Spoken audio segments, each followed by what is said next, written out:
लेकिन मैं सबसे पहले तो सर आपके माध्यम से सदन का धन्यवाद करना चाहता हूं। तकरीबन तीसरा दिन है आज, इस पर बहुत लंबी बहस हुई, काफी सार्थक बातचीत हुई। सदन में कोई भी ऐसा सदस्य नहीं था जिसको इस बिल की भावना से कोई विरोध हो। ऐसा संसदीय लोकतंत्र में कम अवसर ऐसे होते हैं जब विरोध की गुंजाइश बिल्कुल नहीं होती है, बल्कि सभी साथी किसी न किसी प्रकार से उन्होंने इस विषय पर इसके विस्तारीकरण की बात की, इसके अंदर कुछ ऐसे बिंदु मुझे बताए जो मुझे और समाहरित करने चाहिए थे जब मैंने बिल बनाया था। तो जाहिर तौर पर मैं सबसे पहले आपके माध्यम से सारे सदस्यों को धन्यवाद करना चाहता हूं, शुक्रिया अदा करना चाहता हूं। सर, जिस शिद्दत से आज हमारे भाजपा के साथी यूनिफॉर्म सिविल कोड को लेकर के जो कि बिल इंट्रोड्यूस हो चुका है, मैं चाहूंगा कि उसी शिद्दत से आप इस बिल के बारे में भी वही नजरिया रखें, क्योंकि यूनिफॉर्म सिविल कोड पर हमारा आपका विरोध था, विरोध है और विरोध रहेगा। लेकिन राइट टू हेल्थ पर हम में से किसी ने भी, जिसने हाल के 1 वर्ष पूर्व जब हमने कोविड की विभीषिका देखी, हमने ऑक्सीजन के लिए हाहाकार देखा, हॉस्पिटल बेड के लिए हाहाकार देखा, इसी सदन में चर्चा हुई और सारे सदस्यों ने अपनी कलेक्टिव हेल्पलेसनेस को कई दफा महसूस किया। ईश्वर न करे वो क्षण इस देश को फिर देखना पड़े, ईश्वर न करे उस तरह की हाहाकार की परिस्थितियां पुनः पैदा हों इस देश में। लेकिन उसके लिए क्या आवश्यक है? मैं धन्यवाद करना चाहता हूं माननीय मंत्री जी, वो मुझसे कह के गए उन्हें कहीं जाना था। हमारी एमओएस बैठी हुई है, संजीदगी से भरे हुए लोग, लेकिन चिंता ये सामूहिक होनी चाहिए। सर, मैं क्यों कह रहा हूं, हमारे कई बीजेपी के भी सदस्य और अलग अलग दलों के सदस्य ने आंगनबाड़ी और आशा कर्मियों की बात की और कहा कि ये फ्रंटलाइन वर्कर्स के लिए तालियां बजी, फ्रंटलाइन वर्कर्स के लिए अन्य तरह के समारोह हुए। लेकिन सर, वो फ्रंटलाइन वर्कर्स जिंदा इंसान हैं, वो तालियों से उनका पेट नहीं भरेगा, सिर्फ उनकी वाहवाही होगी, उससे उनके घर की चिंताएं खत्म नहीं होंगी। आंगनवाड़ी वर्कर, आशा वर्कर आपके हेल्थ का पूरा बोझ ढोते हैं अपने कंधों पे, उनके कंधे पर जो बोझ है वो दिनों दिन बढ़ता जा रहा है। Sir, they are overworked and underpaid, काम इतना ज्यादा और उसके एवज में उन्हें हम क्या दे रहे हैं? कोई सोशल सिक्योरिटी नहीं, कितना मानदेय? पीनट्स। ये नजरिया आपको राइट टू हेल्थ के विस्तारीकरण और उस गोल तक पहुंचने में मदद नहीं करेगा।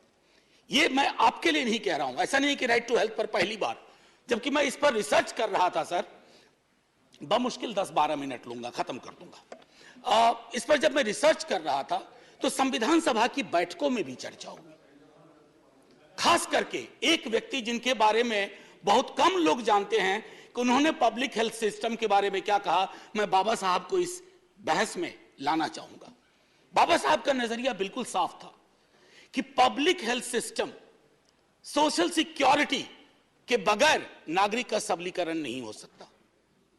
और आज हमने उस छोटे से फॉर्मूले को भुला दिया है, उसको वापस लाने की जरूरत है। और मैं समझता हूं माननीय मंत्री जी ने एक बात कही, मैं सहमत हूं कि बजट लगातार बढ़ा रहे हैं। मंत्री महोदय हैं, माननीय उपसभापति महोदय, ये जो आंकड़ा है ना, इस आंकड़े का व्याकरण अद्भुत है। मेरी सैलरी, मैं विश्वविद्यालय से लेता हूं, मेरी सैलरी बढ़ी, मान लीजिए इंक्रीमेंट लगता है तो वो बढ़ा 1 साल में। अब उस इंक्रीमेंट को आप इन्फ्लेशन के इंडेक्स में देखिए, आप अगर एलोकेशन का रियल टाइम वैल्यू जज करेंगे ना तो आपको लगेगा कि it is too little and even too late. तो आंकड़ों को लेकर के कहेंगे कि यूपीए के दौरान इतना था, हमने इतना बढ़ाया, बाकी इंडाइसेस को सामने रखिए और तब कहिए। और दुनिया के गरीब गरीब मुल्क सर हमसे ज्यादा खर्च कर रहे हैं, हमसे गरीब हैं, लेकिन हेल्थ में उनका एक्सपेंडिचर हमसे ज्यादा है, क्योंकि वो जानते हैं कि जब तक पब्लिक हेल्थ पैरामीटर्स को दुरुस्त नहीं किया जाएगा, आप कितनों रेटोरिकल चीजें कर लें, वो जमीन पर कभी भी नहीं आ पाएंगी। सर, ग्रामीण भारत हमारी चर्चा से अक्सर विलग रह जाता है। मैं माननीय मंत्री साहिबा से आग्रह करूंगा, देखिए अक्सर क्या होता है कि आप जब किसी हॉस्पिटल को विजिट करते हैं तो पहले से जानकारी होती है, किसी क्या कहते हैं पीएससी को विजिट करते हैं पहले से जानकारी होती है। हम सुना करते हैं राजा महाराजाओं में, ना मेरा यकीन है और ना मैं चाहता हूं कि उनका उदाहरण दिया जाए, लेकिन सुनते थे किसी हिंदुस्तान में कुछ राजा महाराजा होते थे जो वेश बदल करके जाया करते थे निरीक्षण करने के लिए। वेश बदल करके जाइए, एकदम पूरा का पूरा।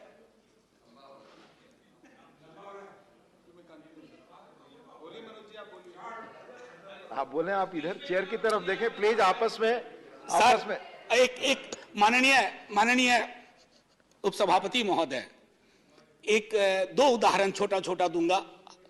अटल जी एक दिन, अटल जी बोल रहे थे, कांग्रेस के कुछ सदस्यों ने टोका कि अटल जी इतना लंबा बोल रहे हैं। बोला बिना प्रिपेयर करके आया हूं, प्रिपेयर करता तो छोटा बोलता, बिना प्रिपरेशन के बोल रहा। नहीं, जाहिर है सम्मान है उनके लिए। और मैं इसलिए कह रहा हूं कि मैंने पहले कह दिया था ज्यादा वक्त नहीं लूंगा। मैं जानता हूं आज शुक्रवार है, आप सबको कोई ना कोई एंगेजमेंट तुरंत बाहर होगा और मजबूरी है, पार्टी व्हिप है कि बैठना है। एनीवे, माननीय सभापति महोदय, तो ग्रामीण भारत को लेकर के जो मेरी चिंताएं थी, मैंने कहा एक, मैं अगर राइट टू हेल्थ अगर हमने इंश्योर कर लिया, मुझे याद है जब आरटीई की बात हो रही थी तब भी बहुत लोगों की आपत्तियां थी कि इससे क्या होगा, इससे क्या बदलाव आएगा। जब आप किसी चीज को इस तरह से लेजिस्लेटिव फ्रेमवर्क देते हैं तो उससे क्या होता है ना कि अन्याय जो लोगों के साथ दर बदर होता है अलग अलग स्तर पर। और मैं एक छोटा उदाहरण दूंगा, ये ऑक्सफैम की इंडिया डिस्क्रिमिनेशन रिपोर्ट, मैं इसको पढ़ना नहीं चाहता सर, मैंने मार्क किया था इसमें कि कई राज्यों में स्थिति है कि इन पेशेंट केयर में किस तरह का डिस्क्रिमिनेशन होता है, खास करके अगर आप अनुसूचित जाति, जनजाति, अत्यंत पिछड़े वर्गों से आते हैं या आमतौर पे आप गरीब हैं। अगर मैं वर्गीय श्रृंखला की बात करूं, ये विस्तार में ये रिपोर्ट बताता है। मैं माननीय मंत्री जी को ये रिपोर्ट भेज दूंगा ताकि आपके माध्यम से इस पर नजर पड़े तो इस पर कुछ चर्चा हो कि आखिर डिस्क्रिमिनेशन के कितने लेयर्स हैं और कैसे हम इम्यून होते जा रहे हैं। एक और चीज सर कह करके, what I wanted to actually say sir, जब मैंने कहा कि legislatively guaranteed right will make access to health legally binding and ensure accountability. दवाई की बढ़ती कीमतों के बारे में मैंने पहले भी कहा था, दोबारा कह रहा हूं, मेंटल हेल्थ, मानसिक रोग को लेकर के बहस में भी कम चर्चा हुई थी। मेरा उद्देश्य था कि इस पर व्यापक चर्चा हो, क्योंकि कोविड पेंडेमिक के बाद मेंटल हेल्थ के केसेस में बाढ़ सी आई है और उस बाढ़ की वजह से सर एक बड़ी आबादी है जो अफोर्ड नहीं कर सकती है। इंश्योरेंस कंपनियां हैं, उनसे आप कभी बात करके देखिए, रैंडम चेक करवाइए, कई सारे जो मेंटल हेल्थ एलिमेंट है उनको वो क्लेम में आने ही नहीं देते हैं। ये सारी चीजें मैं समझता हूं कि अगर हम इस पर चर्चा करें। फ्रंटलाइन वर्कर्स के बारे में मैंने आपसे कह दिया, सिर्फ इतना कहूंगा कि सुप्रीम कोर्ट ने भी अप्रैल 2022 में पेमेंट ऑफ ग्रेच्युटी एक्ट को कहा था एप्लीकेबल करो आंगनवाड़ी सेंटर्स में। ये मैं माननीय सर्वोच्च न्यायालय के माध्यम से कह रहा हूं। और एक आखिरी टिप्पणी करके खत्म करूंगा, ये जो लाभार्थी है, ये लाभार्थी शब्द बहुत प्रचलित हो गया। Are people are not are beneficiaries, they are the citizens of this country, part of the paradigm which is called welfare state। और welfare state में ये लाभार्थी की संज्ञा कि ये लाभार्थी है, कोई लाभार्थी नहीं है सर। मैंने बार बार कहा इसी सदन में, बड़े कोई भी पार्टी, आजकल तो कंपटीशन चल पड़ा है, मुफ्त मुफ्त मुफ्त। अरे मुफ्त कुछ नहीं है, उसका टैक्स है, किसी भी फॉर्म में हो, आप उसके टैक्स का एक मिनिमम रिलीफ दे रहे हैं, इसको मुफ्त मत कहिए। और ये बेनिफिशियरी के नजरिए से मत देखिए, राइट के नजरिए से देखिए, अधिकार के नजरिए से देखिए। सो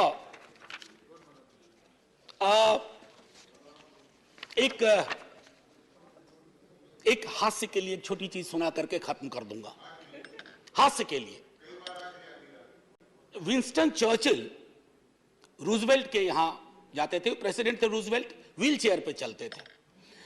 और चर्चिल अपने विट के लिए फेमस थे, हालांकि उनकी पॉलिटिक्स से हम लोग इत्तेफाक नहीं रखते हैं, कभी नहीं रखेंगे।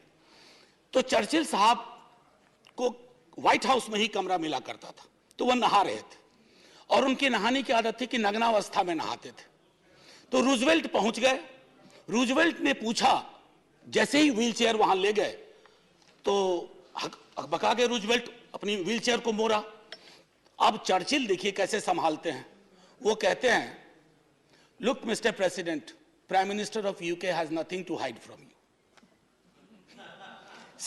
मैंने इसलिए कहा थोड़ा हल्के माहौल के लिए, मैं इच्छा बड़ी थी कि मैं डिवीजन ले लूं, इस पर मत विभाजन की मांग करूं, क्योंकि यह बिल हम सबके मन का है। लेकिन मंत्री महोदया मुझे देख रही हैं टुकुर टुकुर, और बाकी लोग भी, तो मैं मत विभाजन की अपने टेम्पटेशन को कर्व करता हूं इस अपील के साथ कि सर आज नहीं तो कल ये बिल आएगा, आज नहीं तो कल ये होना है। आप तो दूसरों की भी चीजों का श्रेय लेते हैं, ये करके अपना श्रेय खुद ले लीजिए। अगर आप ये कर बैठे तो एक बहुत बड़ा एहसान होगा इस देश पर, इस देश के नागरिकों पर, और शायद एक आगे जब हम बात करेंगे ना तो हेल्थ को लाभार्थी के नजरिए से नहीं, अधिकार के नजरिए से बात करेंगे। हमारे आशा कर्मी प्रोटेक्टेड होंगे, आंगनवाड़ी कर्मी प्रोटेक्टेड होंगे, डॉक्टर पेशेंट रेशियो बेहतर होगा, पीएचसी लैक लस्टर नहीं होगी, सरकारी अस्पताल में कुत्ते नहीं सो रहे होंगे बेड्स पे, ये शायद बेहतर परिस्थितियां होंगी। Thank you so much sir, thank you to all my friends for great participation.